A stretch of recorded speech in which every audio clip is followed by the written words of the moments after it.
it's not girly. It's botulism, which is a deadly poison, which is very manly.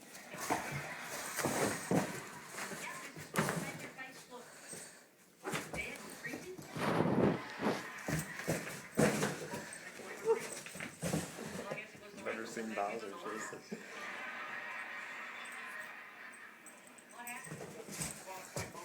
Put it on the ceiling. They won't follow it up there. They look for it on the ground. See? No, Rommel used to find it on the ceiling. Yeah, he did. He had to crawl out up the wall first. Crawl out up the wall.